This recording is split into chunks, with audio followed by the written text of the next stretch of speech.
ที่หนึ่งเขาเรียกว่าคันปริยัติธรรมก็คือการศึกษาตามที่ทางคณะสงฆ์ไทยได้วางหลักวางฐานไว้ว่าผู้ที่เข้ามาบวชในทางพระพุทธศาสนาจะเป็นพระภิกษุหรือสามเณรก็แล้วแต่เมื่อเข้ามาบวชแล้วก็จะต้องศึกษาเรียกว่าพระปริยัติธรรม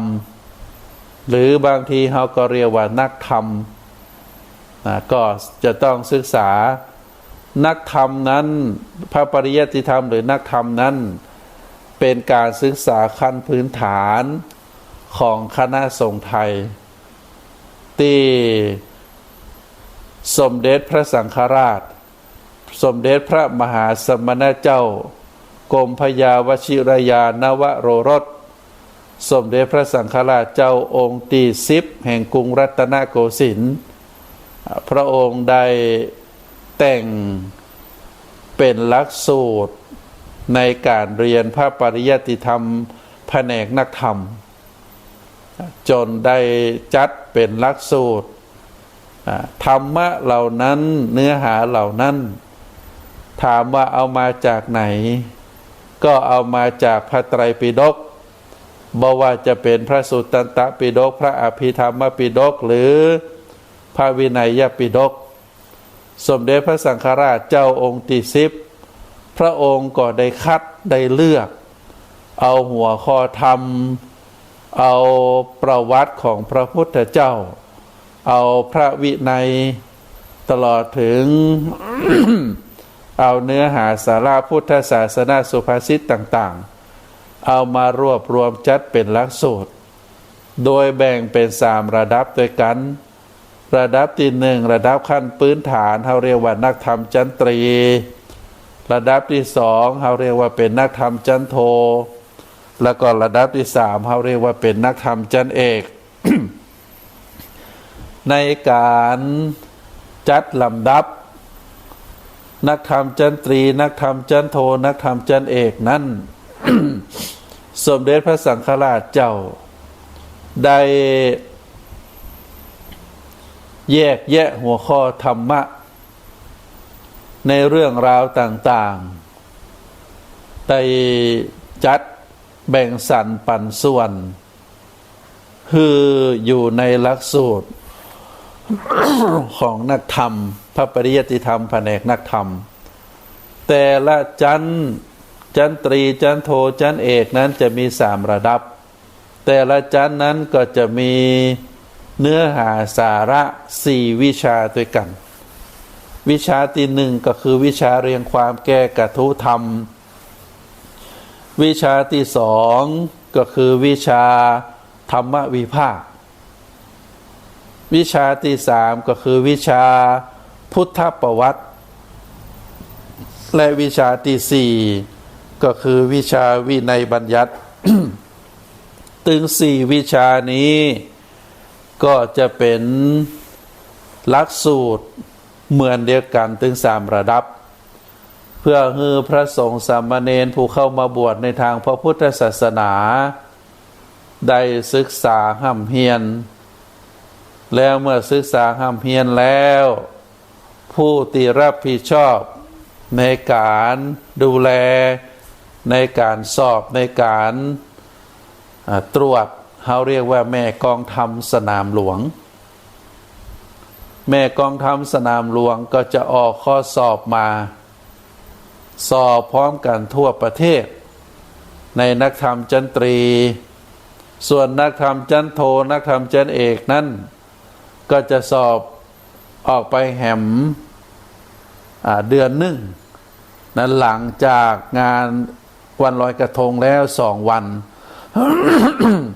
ก็จะมีการสอบนักธรรมชั้นโทและก็นักธรรมชั้นเอกเพราะฉะนั้นในการจัดการศึกษาในพระปริยัติธรรมแผนกธรรมนั้น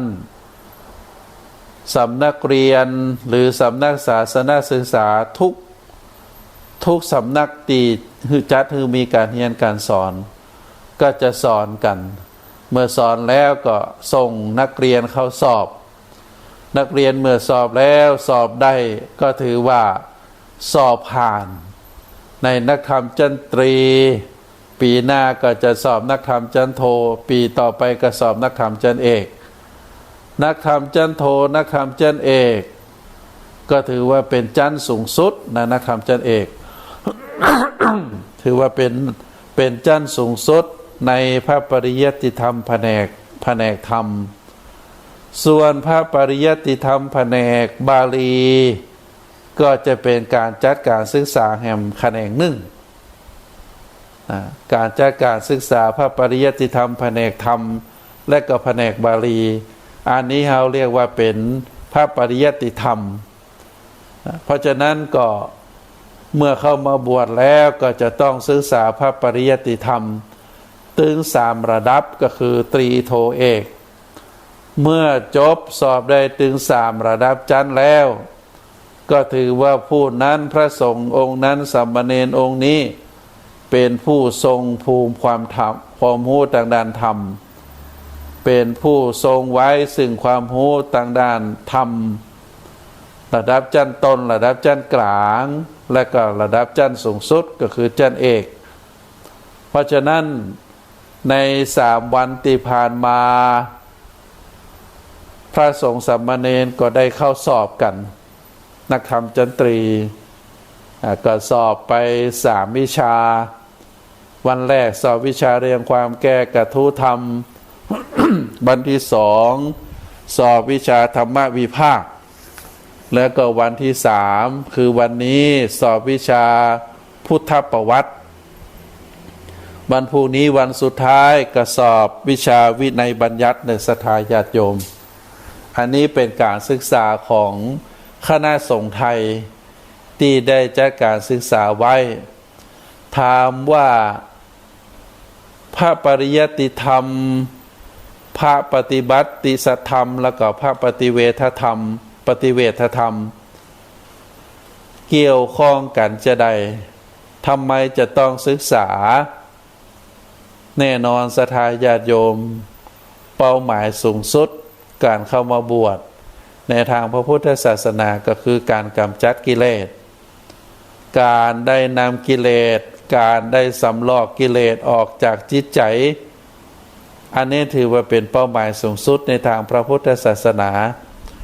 เมื่อเราสามารถกำจัดกิเลสสำลอกกิเลสออกจากจิตใจแล้วดวงจิตดวงใจดวงนั้นก็จะเป็นดวงใจที่บริสุทธิ์เรียกว่าสำเร็จเป็นพระอรหันต์แต่ถ้าหากว่าเรายังไม่ได้สำเร็จพระอรหันต์แล้วเราก็จำเป็นจะต้องศึกษาจะต้องปฏิบัติจนให้บรรลุได้อันนี้พระพุทธองค์ได้สอนไว้เพราะฉะนั้นการศึกษาพระปริยัติธรรมเมื่อเราได้ศึกษาได้เรียนรู้แล้วก็ได้ลงมือปฏิบัติศึกษาแล้วก็เอาความรู้นั้นมาปฏิบัติเราเรียกว่าปฏิสัทธรรมตามความรู้ตามความเข้าใจเมื่อปฏิบัติทำแล้วเกิดองค์ความรู้ขึ้นบ่ว่าจะได้ฌานก็ดีได้บรรลุมรรคผลขั้นใดขั้นหนึ่งก็ดีจนสำเร็จเป็นพระอรหันต์อันนี้ก็ถือว่าเป็นปฏิเวทธรรม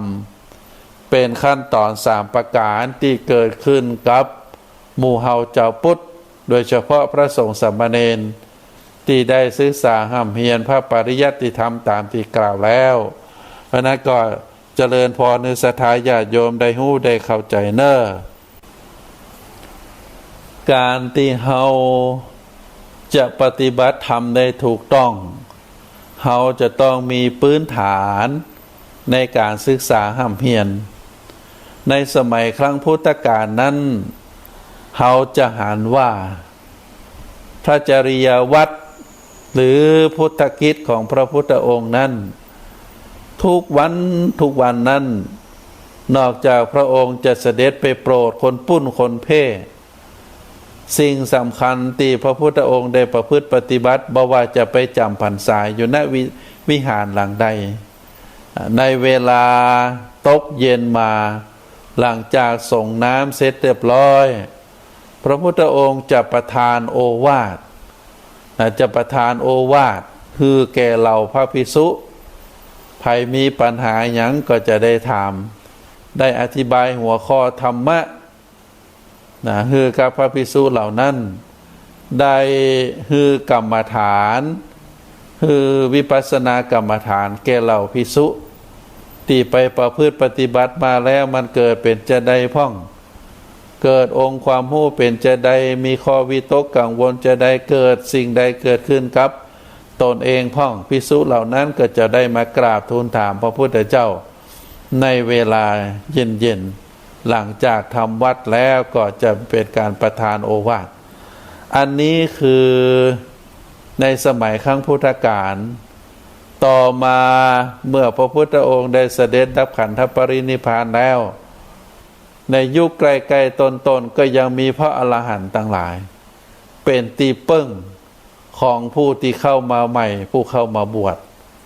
แล้วก็พอช่วงอายุคนได้ห่างจาก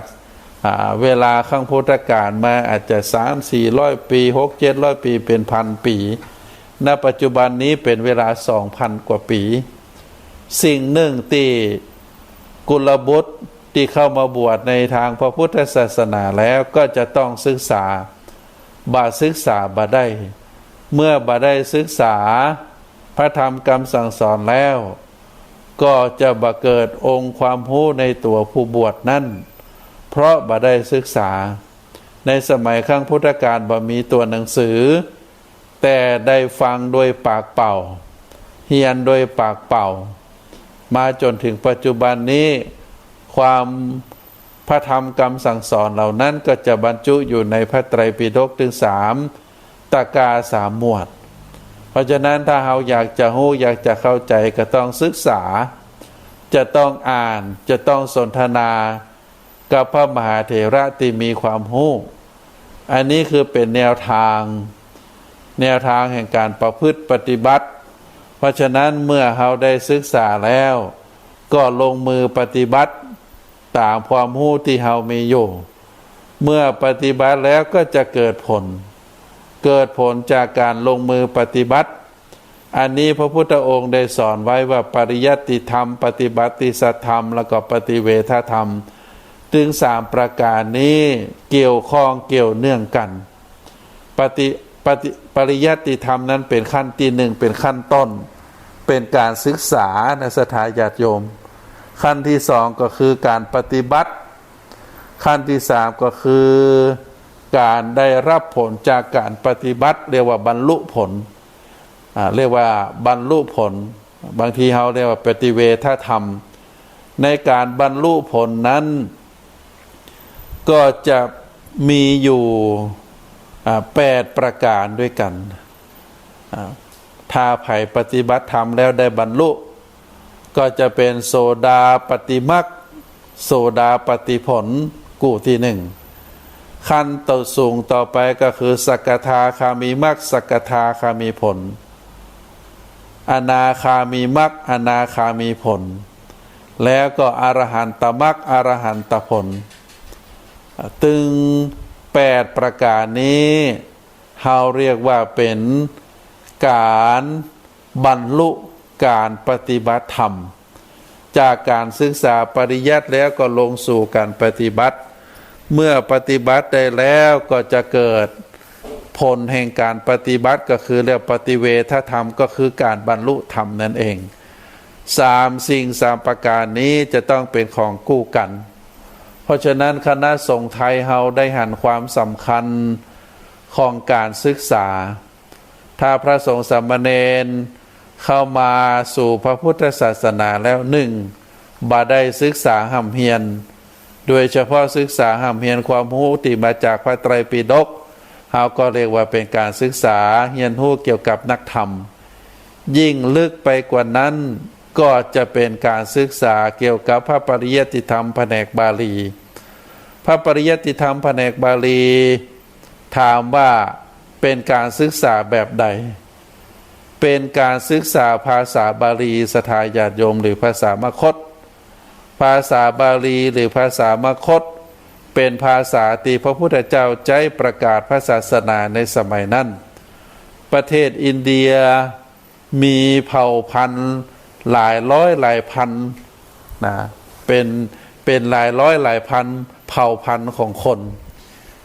ในสมัยครั้งพุทธกาลก็มีภาษาหลายภาษาแต่พระพุทธเจ้าได้เลือกเอาภาษาจาวมคธมคทะมคธหรือเรียกอีกอย่างหนึ่งว่าภาษาบาลีเป็นภาษาที่ใจใจเผยแผ่พระพุทธศาสนาเมื่อพระพุทธเจ้าได้เสด็จดับขันธปรินิพพานไปแล้วก็ตามที่ได้เจริญพรว่าก็มีการทำสังคายนากันเมื่อทำสังคายนาแล้วได้ประมาณ200กว่าปีนะ200กว่าปีก็ได้จารึกพระธรรมเหล่านั้นจากที่ได้เก็บรักษาไว้โดยองค์ความรู้ของผู้นั่นของผู้นี้ก็ได้มาจารึกเป็นตัวอักษรนะได้จารึกมาเป็นตัวอักษรเรียกว่าเป็นความอักษรภาษามคธเพราะฉะนั้นการศึกษาในเรื่องภาษาบาลีหรือภาษามคธนั้นถามว่าเป็นการศึกษาเกี่ยวกับเรื่องจะใดนอกจากเขาจะศึกษาไวยากรณ์แล้วก็เป็นการศึกษารากศัพท์ที่มาที่ไปของรากศัพท์แล้วก็ได้ถ่ายทอดนะได้ถ่ายทอดโดยการนำเอาความรู้หลักธรรมจากพระไตรปิฎก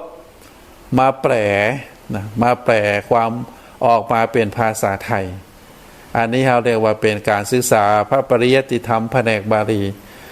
ความรู้เนื้อหาสาระก็เอามาจากพระไตรปิฎกแล้วก็คือพระสงฆ์สามเณรที่เรียนภาษาบาลีนั้นก็แปลกันแปลมคธเป็นไทยแปลไทยเป็นมคธบ่งได้ศึกษาเรียนรู้เกี่ยวกับหลักไวยากรณ์ของภาษาบาลีก็ถือว่าเป็นภาษาหนึ่งเพราะฉะนั้นการศึกษาในทางพระพุทธศาสนาของคณะสงฆ์ไทยเราก็มีพระปริยัติธรรมแผนกธรรมแล้วก็พระปริยัติธรรมแผนกบาลีก็มีการศึกษาเป็นลักษณะแบบนี้เมื่อนักธรรมสอบแล้วก็จะเป็นการสอบบาลีก็สอบบาลีนั้นก็เป็นการสอบแห่งแบบหนึ่งแต่ก็คล้ายๆกันก็คือเป็นการสอบปีละครั้งในสถานญาติโยมสอบนักธรรมสอบบาลีเป็นการสอบปีละครั้งสอบได้ก็คือได้สอบตกก็คือตกถ้าสอบมาได้ก็เอาไว้ปีหน้าเฮียนแล้วก็มาสอบใหม่อย่างอีเป็นต้นซึ่งเป็นหลักสูตรที่สมเด็จพระสังฆราชเจ้าพระมหาสมณเจ้ากรมพยาวชิรยานวโรรสสมเด็จพระสังฆราชเจ้าองค์ที่10แห่งกรุงรัตนโกสินทร์ซึ่งสมเด็จพระสังฆราชเจ้าองค์นี้เป็นพระราชโอรสในสมเด็จในพระบาทสมเด็จพระจอมเกล้าเจ้าอยู่หัวรัชกาลที่4แล้วก็ได้ออกทรงผนวดแล้วก็ดำรงสมณศักดิ์ในสมัยรัชกาลที่5พระบาทสมเด็จพระจุลจอมเกล้าเจ้าอยู่หัวพร้อมกับนั้นก็ได้ดำรงตำแหน่งสูงสุดของทางคณะสงฆ์ไทยก็คือสมเด็จพระสังฆราชเจ้าเป็นองค์ที่10แห่งกรุงรัตนโกสินทร์พระองค์ได้ทรงผนวดแล้วได้เป็นกำลังสำคัญในทางพระพุทธศาสนาได้ประพฤติปฏิบัติด้วยความงดงามสิ่งสำคัญที่สุดก็คือได้จัดทำหลักสูตรทั้งแผนกธรรมและก็แผนกบาลีคือมีตัวอักษรมีตัวหนังสือมีหลักไวยากรณ์เรียนภาษาบาลี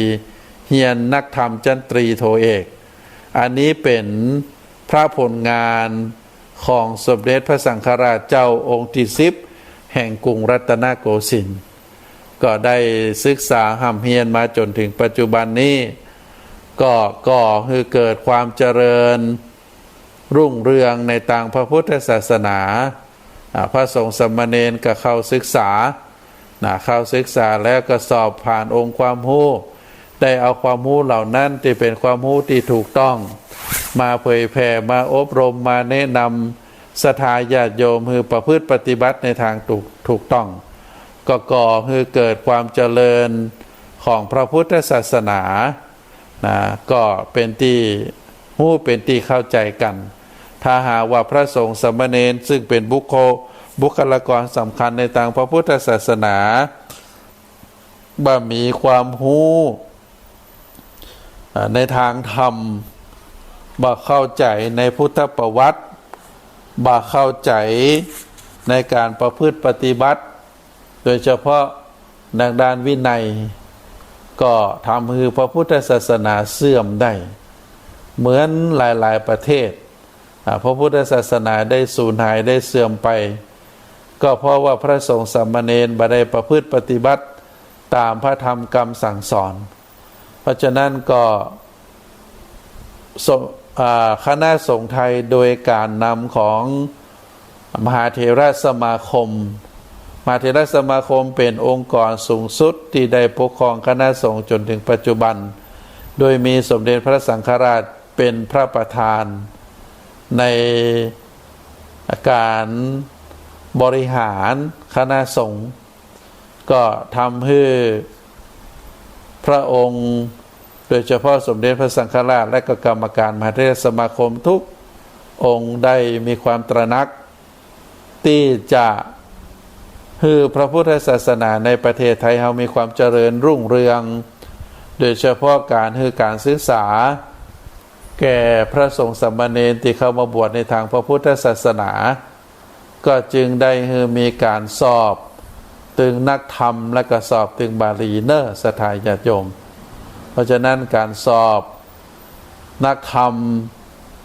จันตรีจะมีวันพุธนี้แห่งวันหนึ่งที่วัดพระสิงห์วรมหาวิหารก็เป็นสนามสอบแห่งที่หนึ่งของคณะสงฆ์จังหวัดเชียงใหม่ก็จะ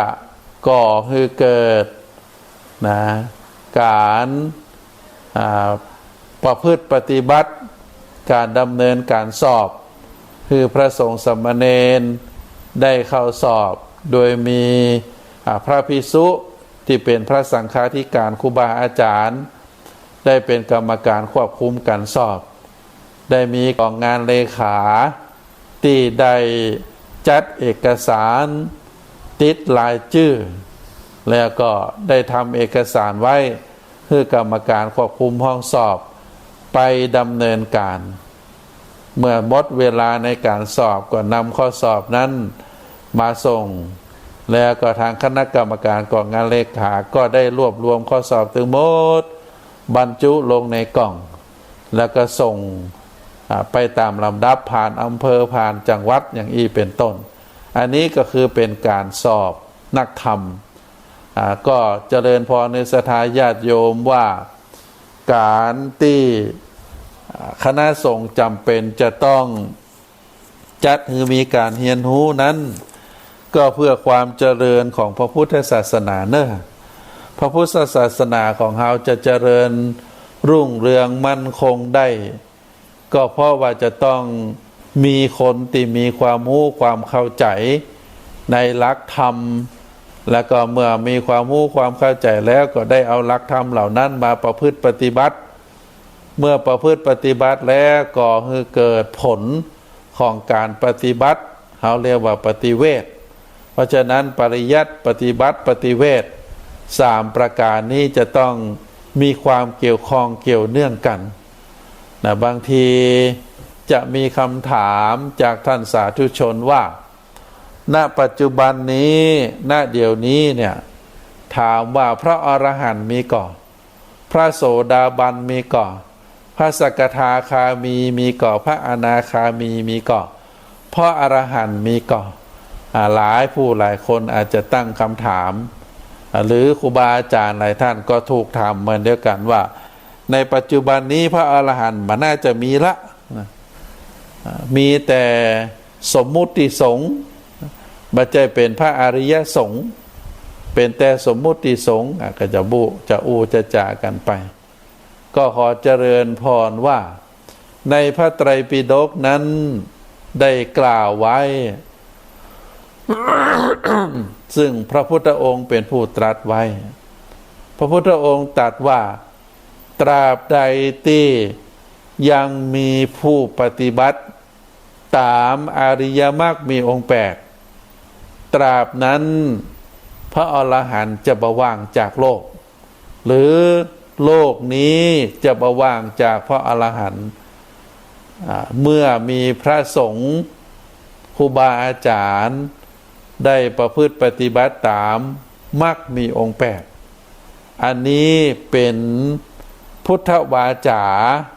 รับรองได้ว่าในโลกนี้ยังมีพระอรหันต์อยู่ถึงแม้ว่าจะผ่านมา2,000 กว่าปีแต่โดยความมุ่งมานะพยายามของครูบาอาจารย์เจ้าที่ได้ประพฤติปฏิบัติมาเป็นเวลาหลายพันปีในการดำรงพระศาสนาไว้ก็เพราะว่าด้วยความตั้งใจด้วยความเคารพด้วยความนอบน้อมในองค์พระรัตนตรัยนอกจากเคารพศรัทธาแล้วก็ได้ศึกษาห้ำเพียรพระปริยัติซึ่งเป็นหัวใจสำคัญของพระพุทธศาสนาเมื่อศึกษาแล้วเกิดองค์ความรู้แล้วก็เอาความรู้นั้นมาประพฤติปฏิบัติแล้วตั้งใจประพฤติปฏิบัติตามแนวทางที่ถูกต้องตามที่ครูบาอาจารย์องค์สมเด็จพระสัมมาสัมพุทธเจ้าสอนไว้เมื่อประพฤติปฏิบัติที่ถูกต้องแล้วก็จะบรรลุผลเราเรียกว่าอริยะเราได้สำเร็จเป็นบรรลุธรรมเรียกว่าเป็นการบรรลุธรรมบรรลุธรรม8ประการเป็นคู่เราเรียกว่าเป็นสำเร็จเป็นโสดาบันสกทาคามีอนาคามีแล้วก็อรหัตผลถึง4ลำดับขั้นตอนนี้เป็นผลอันเกิดจากการปฏิบัติเขาเรียกว่าปฏิเวทธรรมก็การที่เขาได้บรรลุก็เพราะว่าเขาได้เข้าใจธรรมะได้ปฏิบัติที่ถูกต้องการที่เขาได้เข้าใจธรรมะปฏิบัติที่ถูกต้องก็เพราะว่าเขาได้มีการศึกษาได้การศึกษาเรียนรู้ได้รับการถ่ายทอดจากครูบาอาจารย์อย่างอีเป็นต้นก็ถือว่าเป็นสิ่งที่ดีเป็นสิ่งที่ถูกต้องก็ขอเจริญพรให้ศรัทธาญาติโยมเนอวันพรุ่งนี้ที่วัดพระสิงห์ยังมีสอบแห่งวันหนึ่งวันพรุ่งนี้ก็มีคณะญาติธรรมที่ได้มาปฏิบัติธรรมทุกวันพระที่วัดพระสิงห์ก็ได้รวบรวมบอกบุญฮือกับคณะตึงภายในภายนอกได้มาร่วมกันเป็นเจ้าภาพในการถวายน้ำปานะเนอวันพรุ่งนี้ที่สอบผ่านมา3 วันก็ขออนุโมทนามีคุณโยมปราณีตปราณีตตีประเคนเจ้าของร้านกลางเวียงโฆษณาได้นำน้ำปานะมาถวายตลอดนอกจากนั้นก็มีคุณหมอคุณหมอจอยสัพจาตุละแพทย์หญิงวรลักษณ์สัพจาตุละได้นำน้ำผลไม้สดมาถวายหลายขวดประมาณวันละ30-40 ขวดเพื่อที่จะถวายพระมหาเถรกรรมการนอกจากนั้นก็มีศิษย์เก่าโรงเรียนธรรมราชศึกษาเป็นจำนวนหลายท่านได้บริจาคปัจจัยมาก็ได้ดำเนินการเอาปัจจัยเหล่านั้นไปจัดซื้อน้ำปานะบอกว่าจะเป็นโยเกิร์ตบอกว่าจะเป็นนมเปรี้ยวบอกว่าจะเป็นโอวัลตินกาแฟก็ได้นำมาถวายคือกับพระมหาเถระตลอดจนถึงผู้เข้าสอบ ก็ได้สำเร็จลุล่วงไปโดยดีก็ขออนุโมทนาเนอทุกท่านทุกคนที่ได้กล่าวนำมาแล้วก็ขอบุญกุศลอันเกิดจากการฟังพระธรรมเทศนานี่ก็ดีอันเกิดจากการบริจาคปัจจัยก็ดีอันเกิดจากการร่วมเป็นเจ้าภาพนำปานะถวายแด่พระสงฆ์สามเณรผู้เข้าสอบก็ดีก็ขอได้ร่วมกันเป็นตบะเป็นเดชะเป็นพระปัจจัยได้ปกปักรักษาคุ้มครองศรัทธาญาติโยมทุกท่านให้มีความสุขความเจริญเนอตอนนี้หมดเวลาแล้วอาตมาก็ขอนำรายการจากท่านสาธุชนไปก่อนขอเจริญพร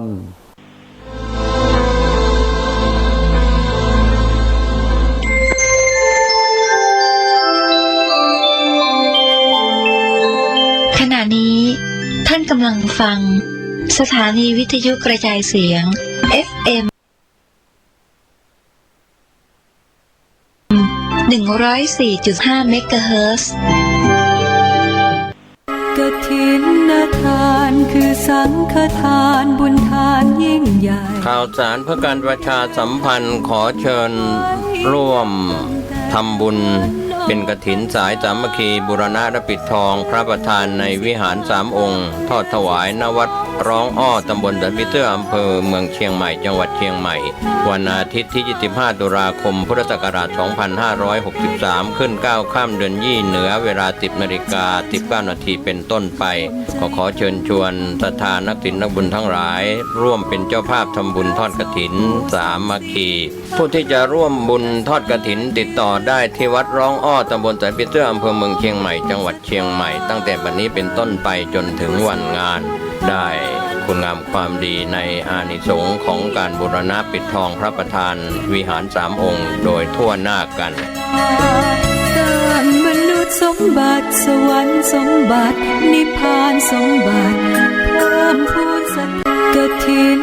ทานคือสังฆทานบุญทานยิ่งใหญ่1 เดือนท่านกำหนดไว้นับตั้งข่าวสารเพื่อการประชาสัมพันธ์พิธีทำบุญทอดกฐินมหาวิทยาลัยเชียงใหม่ประจำปี 2563 วันเสาร์ที่ 17 ตุลาคม พุทธศักราช 2563 ทอดถวายณวัดฝายหินตำบลตุเทพอำเภอเมืองเชียงใหม่จังหวัดเชียงใหม่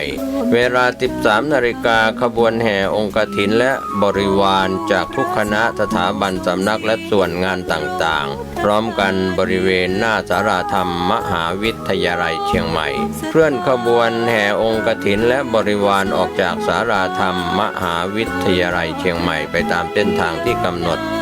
13:30 นาทีขบวนแห่องค์กฐินและบริวารจากทุกคณะสถาบันสำนักและส่วนงานต่างๆพร้อมกันบริเวณประตูทางขึ้นวัดฝายหินมหาวิทยาลัยเชียงใหม่การแสดงของชมรมพื้นบ้านล้านนาสโมสรนักศึกษามหาวิทยาลัยเชียงใหม่ 14 นาฬิกาขบวนแห่องค์กฐินและบริวารเคลื่อนสู่วัดฝายหินมหาวิทยาลัยเชียงใหม่ประธานในพิธีจุดธูปเทียนบูชาพระรัตนตรัยไหว้พระสมาทานเบญจศีลกล่าวคำถวายผ้ากฐินแด่พระสงฆ์น้อมผ้ากฐินถวายพระสงฆ์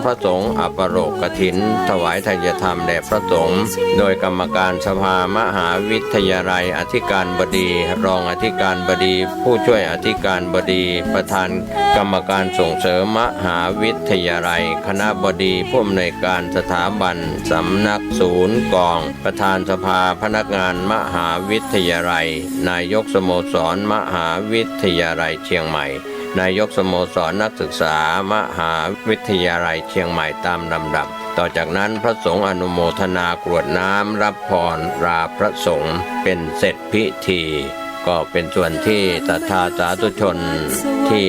เป็นผู้ใจบุญใจกุศลที่รับฟังอยู่สามารถร่วมบุญทอดกฐินสามัคคีโดยทางมหาวิทยาลัยเชียงใหม่ เป็นประธานพร้อมกับศรัทธาสาธุชนทั้งหลายร่วมบุญได้ที่วัดฝายหินสอบถามรายละเอียดได้ที่ 053-226058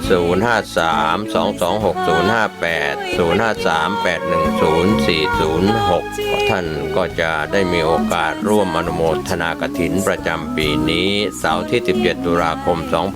2563 ได้บุญได้กุศลโดยพร้อมเพรียงกัน ใช้ชีวิตไว้พึ่งพิงทานศีลภาวนาทำให้ครบถ้วนเกิดสุขแท้จริง พิธีเทวาภิเษกวันปิยมหาราชรัชกาลที่ 5 วัดดอนจันทร์อำเภอเมืองจังหวัดเชียงใหม่เชิญร่วมทำบุญตักบาตรสืบชะตาพิธีพุทธาภิเษกตะกรุดดินเผาวันศุกร์ที่ 23 ตุลาคม พุทธศักราช 2563 21-22 ตุลาคม วัดรับบริจาคดอกกุหลาบแดงขาวชมพูจำนวนมาก 23 ตุลาคม รับบริจาคโรงทานตลอดทั้งวัน 7:30 นาทีทำบุญตักบาตร 9:39 นาทีพิธีสืบชะตาเสริมดวง 19:19 นาทีพิธีบวงสรวงพระปิยมหาราชรัชกาลที่ 5 19:39 นาทีถึง 23 นาฬิกาพิธีพุทธาภิเษกตะกรุดดินเผาณวัดดอนจันทร์โทร 053-240-184 ข่าวสารเพื่อการประชาสัมพันธ์ขอเชิญชวนศรัทธานักศีลนักบุญทั้งหลายร่วมงานทำบุญวันกตัญญูปีที่ 9 ของวัดสันทรายหลวงตำบลสันทรายหลวงอำเภอสันทรายจังหวัดเชียงใหม่วันเสาร์ที่ 31 ตุลาคม พุทธศักราช 2563 เวลา 10 นาฬิกาก็เชิญชวนศรัทธานักศีลนักบุญทั้งหลายร่วมงานทำบุญวันกตัญญูปีที่ 9 ของวัดสันทรายหลวงตำบลสันทรายหลวงอำเภอสันทรายจังหวัดเชียงใหม่เสาร์ที่ 31 ตุลาคมช่วงเช้า 10 นาฬิกาเป็นต้นไปท่านที่จะร่วมบุญร่วมกุศลสอบถามรายละเอียด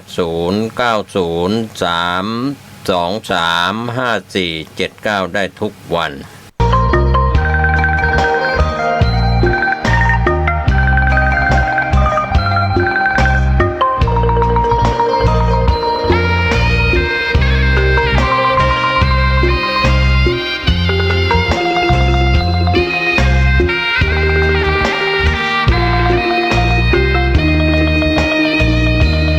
ตา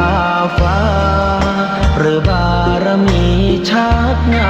ำถึงอยู่แสนไกลล้ำพระธรรมไม่มีมองไม่ฟ้าเพียงดินยังทวินฝันไฟเข้าดงขมิ้นเมื่อใดอิ่มอกอิ่มใจ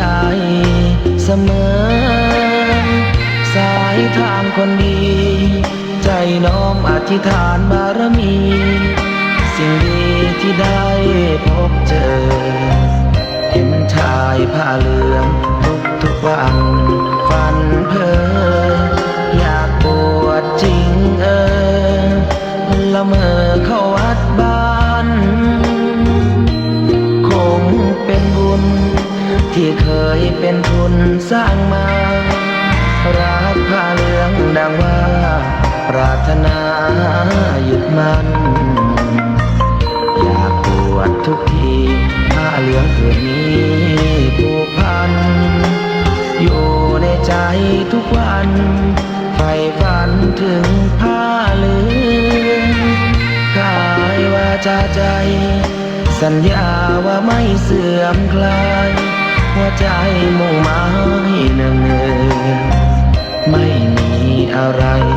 มากันให้คนเคืองศรัทธาผ้าเหลืองบวชเป็นเรื่องใหญ่เราวันรอคอยเข้าโบสถ์ได้บวชเสียทีเป็นคนสุขเต็มที่ตามรอยความดีพระพุทธเจ้าไม่ลืมบุญคุณพ่อแม่การุณเลี้ยงเราผ้าเหลืองห่มกายคลายเศร้าพ่อเราแม่เราศรัทธาสุขใจจริงๆเป็นชายแต่หัวใจสิงพูดจริงทำจริงทุกคราทุกคืนทุกวันผ้าเหลืองพันผูกกายาโอ้น้อวาสนาพระธรรมนำพาชีวิต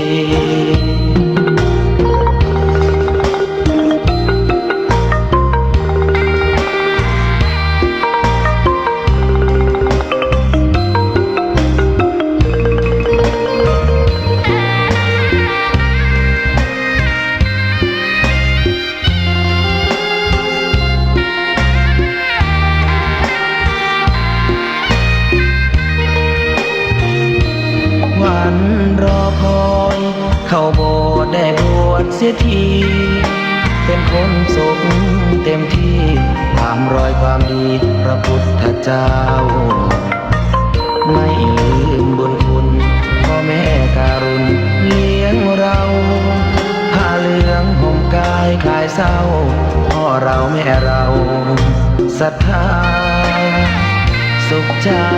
จริงๆเป็นชายแต่หัวใจสิงพูดจริงทำจริงทุกคราทุกคืนทุกวันผ้าเหลืองพันผูกกายาโอ้น้อวาสนาพระธรรมนำพาชีวิต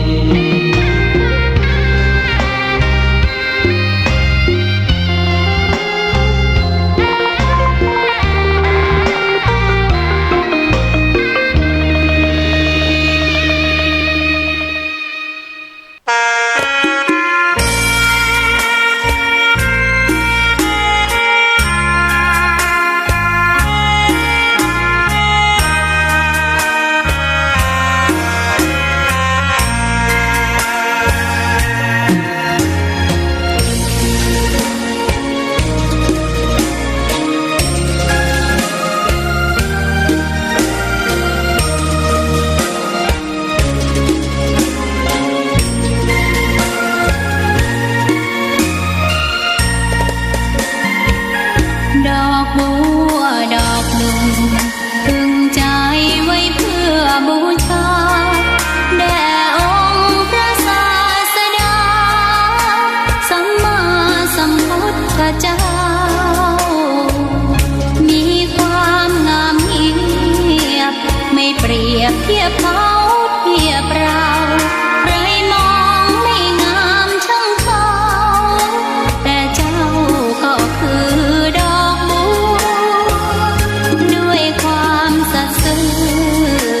ยึดถือความดีเป็นหลัก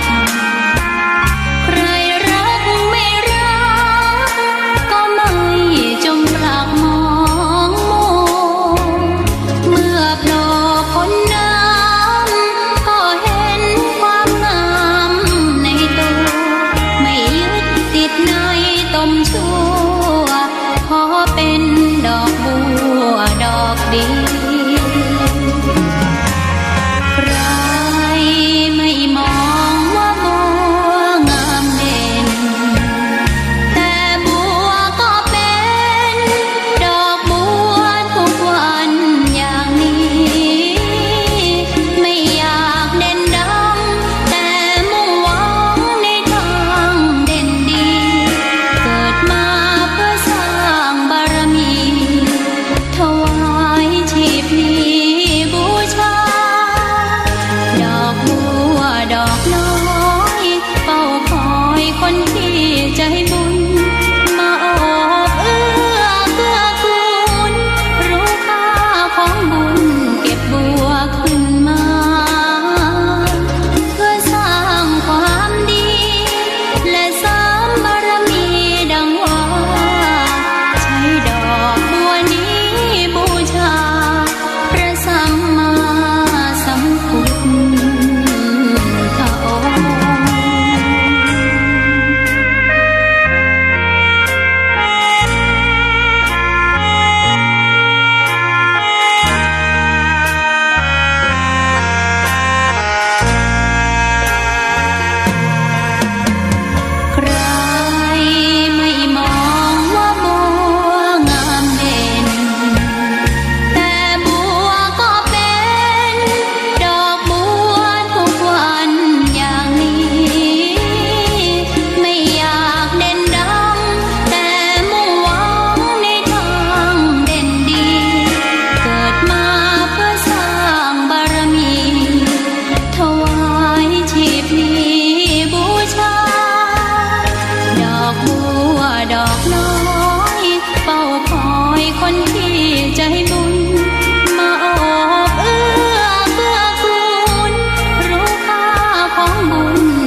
ดอกบัวนี้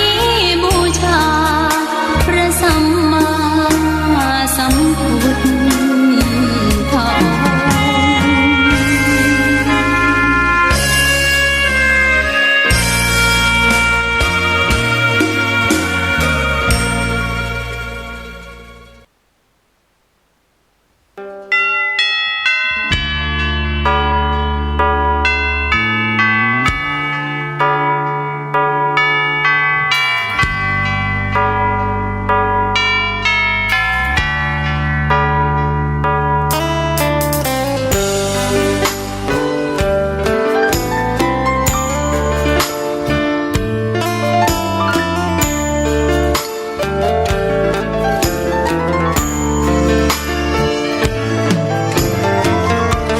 ญชวนทุกท่านเข้าวัดเข้าวา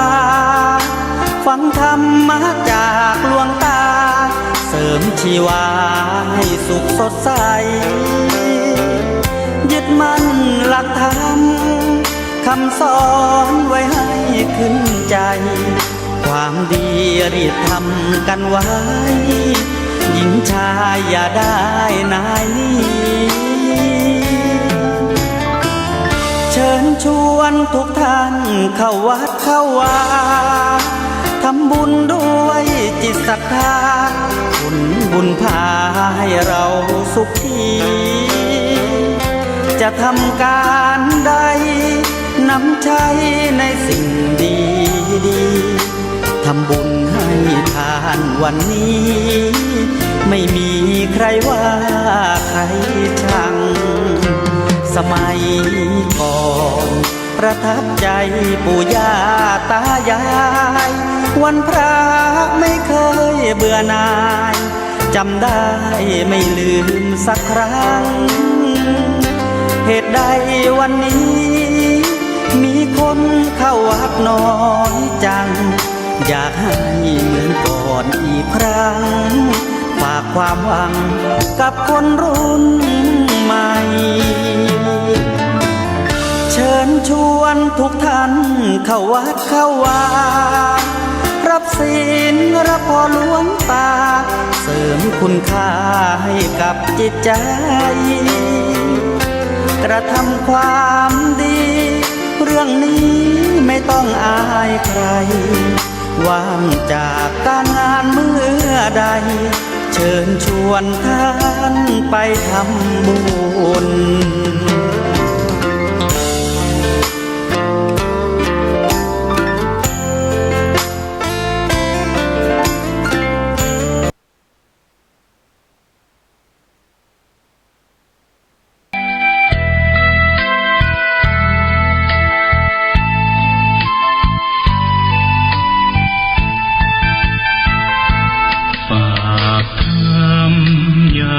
กับสายลมเพื่อความสุขสมทวนทั่วทุกหัวใจถึงคนทั้งโลกซึ่งอยู่แดนไกลจากคณะสงฆ์เชียงใหม่ที่ได้ตั้งใจเทศกลอนป่านนี้ศรัทธาลับหรือยังกำลังฟังคลื่นนี้กันอยู่หนอขอจงตั้งใจฟังให้เพียงพอฟังด้วยหัวใจจดจ่ออย่าท้อและถอยเลยคืนไหนถ้ามีเวลาว่างจดหมายมาบ้างอย่าทำเงียบเฉยหรือโทรศัพท์เข้ามาติชมเชยถามปัญหาเถิดเอ่ยจะเฉลยให้สุนทรฝากธรรมนี้มาช่วยย้ำเตือนอย่าลืมอย่าเลือนน้ำคำที่พร่ำสอนสังคมวุ่นวายสุดแสนอาวรณ์วันกลัวโลกจะรุ่มร้อนวันคำจะลับลอย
วันกลัวโลกจะรุ่มร้อนวันธรรมจะลับลอย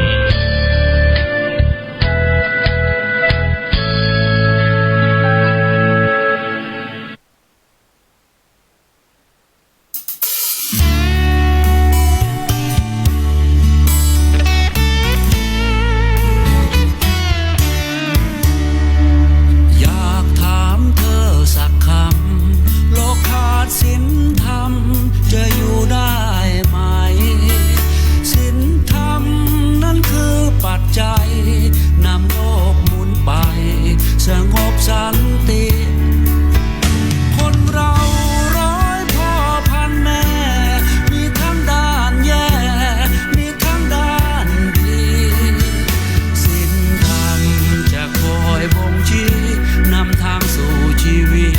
สู่ที่ชอบที่สุด